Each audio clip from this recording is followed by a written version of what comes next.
Prime Minister Modi laid the foundation stone of multiple development projects worth more than 12,700 crore rupees in Maharashtra today. Prime Minister Modi also flagged off the inaugural run of the EMU train from Uran railway station to Kharkopar.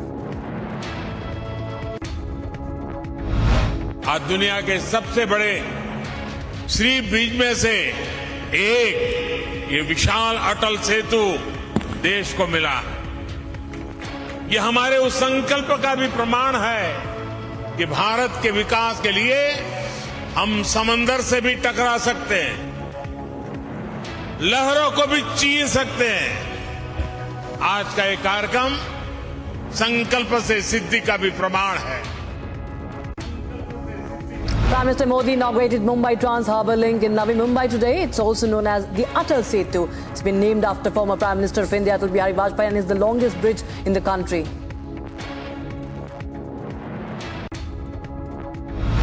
Now, the Atal Setu bridge can resist earthquake shocks. This is a very significant feature of this bridge. It's a 21-kilometer long bridge that has been designed keeping in mind the location as Mumbai falls under a moderate earthquake damage risk zone.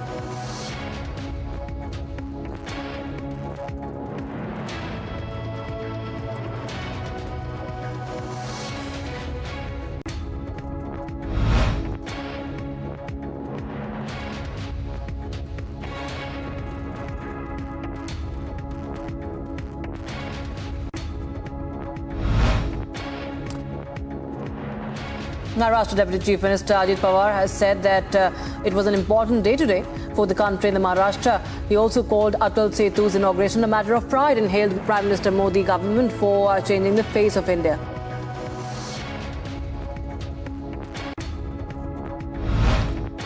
At a public event in Navi Mumbai, Prime Minister Modi said that several mega projects have been completed in Maharashtra and Mumbai, and several others will be completed very soon. He also declared that in the coming years, Mumbai will get its first bullet train.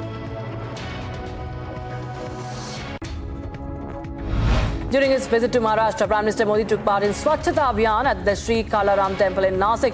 Ahead of the Ram Mandir inauguration, Prime Minister Modi has also appealed to the people to carry out Swachhata activities, a cleanliness drive at temples across the country.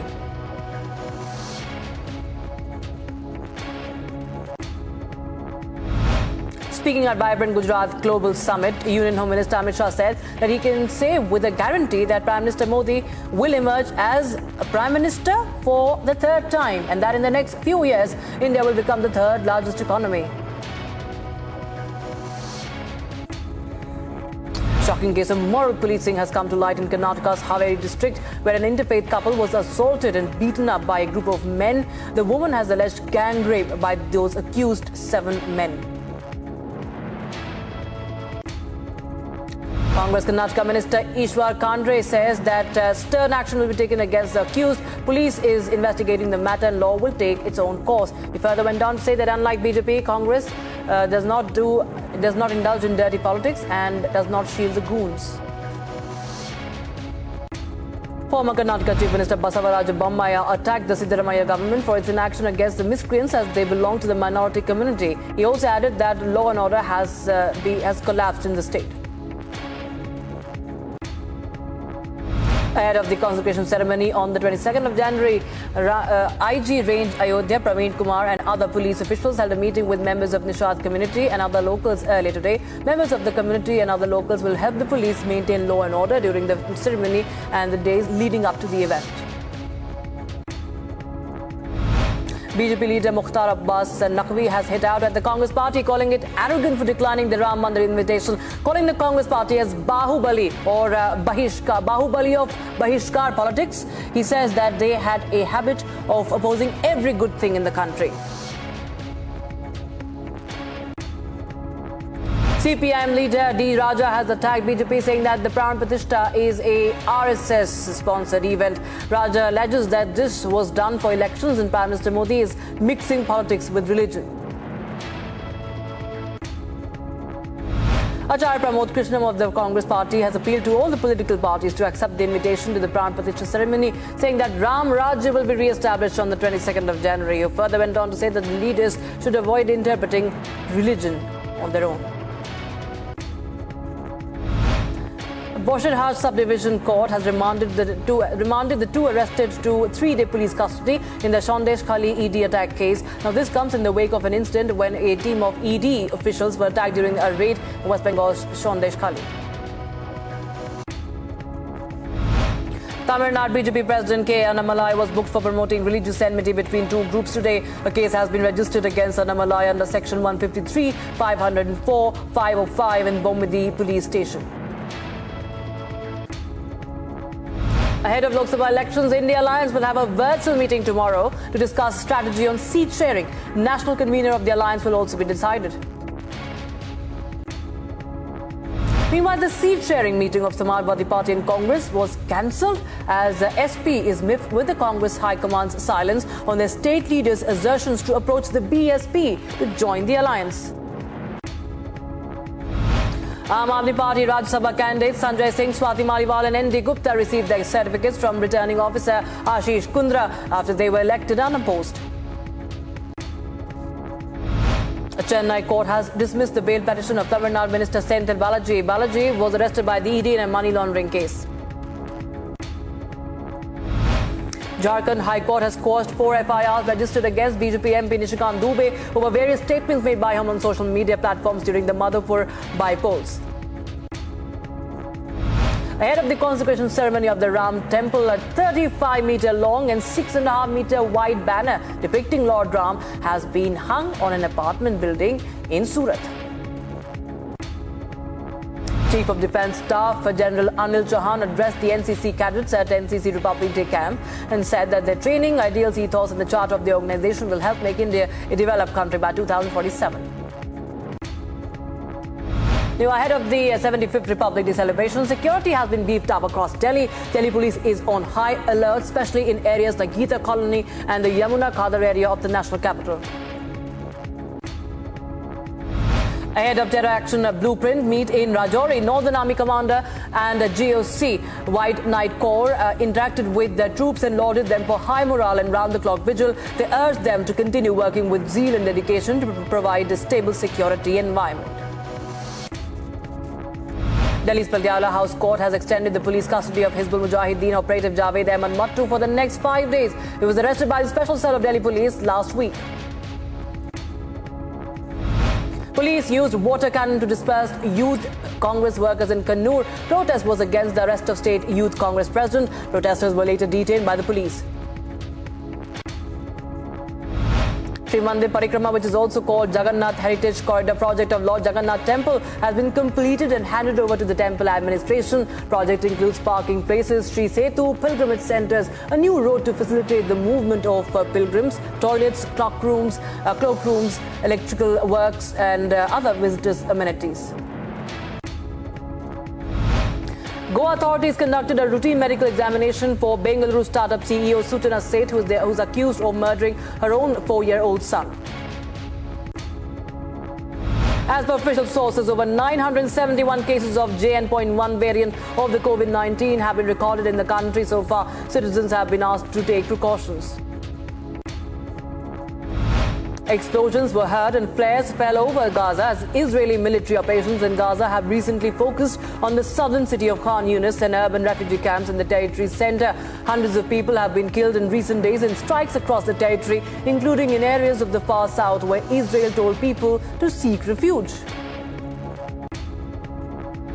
In retaliation to death of 2 paramedics after Israeli strikes on a health center, terrorist group Hezbollah has fired dozens of rockets on the northern Israeli town of Kiryat Shimona. According to Israeli army, 10 launches were fired from Lebanon towards the northern Israeli areas of Kiryat Shimona and Margaliot.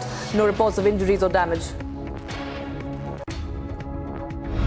Israeli military released footage of military airstrikes and forces operating in the Gaza Strip, and the army says its forces killed dozens of terrorists in Khan Yunis and Maghazi refugee camp in Gaza, including commanders from the Hamas Nakba forces.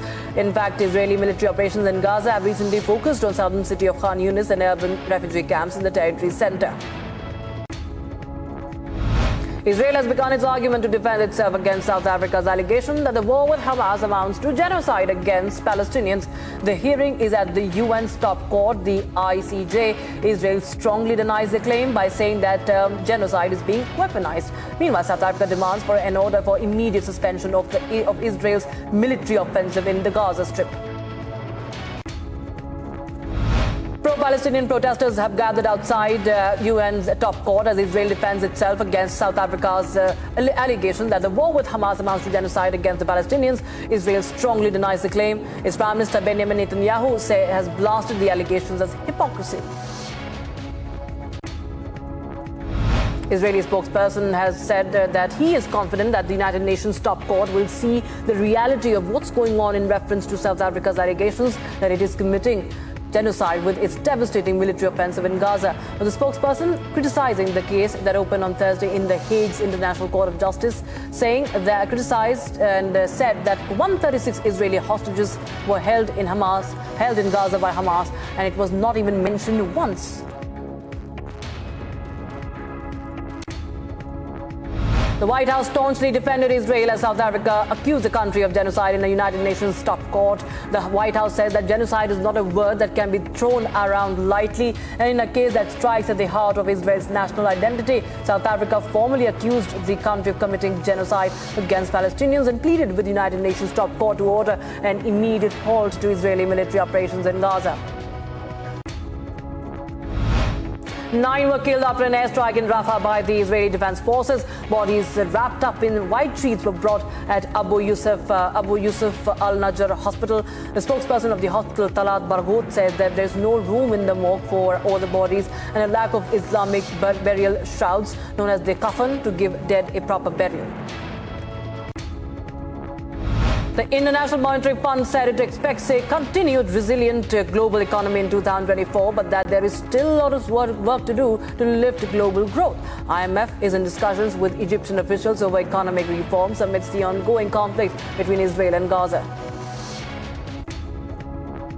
A march was held in Israel to demand the return of Hamas hostages. Israel is marched in southern Israel and pleaded for the release of hostages taken by Hamas and held for almost 100 days in Gaza. Protesters wore black and red ribbons, carrying banners showing pictures of the hostages. Houthi military spokesperson Brigadier General Yahya Saree condemned the US-led airstrikes in Yemen and vowed retaliation against Iranian-backed rebels. Now, Saree holds the American and British forces accountable for their criminal aggression, emphasizing that it will not go unanswered. According to Saree, 73 airstrikes targeted 5 regions under Houthi control, resulting in 5 casualties and 6 injuries. UK militaries launched strikes against multiple Houthi targets in Houthi-controlled areas of Yemen, marking a significant response after the Biden administration and its allies warned that the Iran-backed terrorist group could bear the consequences of repeated drone and missile attacks on commercial shipping in the Red Sea. Australian Defence Minister Richard Marles confirmed Australia's support for the strikes carried out by US and British militaries on sites used by Iranian-backed Houthis in Yemen. US Air Force's Mideast Command says it struck over 60 targets at 16 sites in Yemen, including command and control nodes, munitions depots, launching systems, production facilities and air defence radar systems. Chinese Foreign Ministry confirms that Myanmar's military has reached a ceasefire agreement with an alliance of ethnic minority guerrilla groups. The agreement was brokered at talks mediated by China from about 400 kilometers from the border with Myanmar. Myanmar, remember, has been racked by violence that began after the army ousted the elected government. China has expressed concern about tensions in the Red Sea after the US and UK bombed the Houthi rebels in Yemen. Strikes targeted defense sites and storage areas. China urges everyone to calm down and play a responsible role to restore regional stability. Heavy torrential rains and strong winds hit the northeast region of Norwich in the USA, which has caused a flood-like situation in the city. Rescue operations are going on. A dam broke and people living near the Yangtze River were told to leave for safety. Things got better and power is now being restored. Taiwan is preparing for elections set to take place tomorrow. Vice President Lai Ching-te of the Democratic Progressive Party leads the race against Ho Yu-hee of the Nationalist Party and Ko Wen-je of the Taiwan People's Party. Japan has successfully launched a rocket carrying an intel gathering satellite aimed at monitoring military activities in North Korea and enhancing responses to natural disasters. Prime Minister of United Kingdom Rishi Sunak received a briefing from his military officials on his journey through Ukraine by train. Sunak travelled to Ukraine to meet Ukrainian President Volodymyr Zelensky. Sunak is visiting Kiev to announce a new package of support for Ukraine, including an increase in military funding for its war with Russia. In badminton, World Federation Malaysia Open action, second seed Chen Yufei secured his spot in the semis with a swift victory over Gregoria Mariska Tunjung from Indonesia. The Tokyo Olympic champion dominated the match, winning at the Axiata Arena in Kuala Lumpur.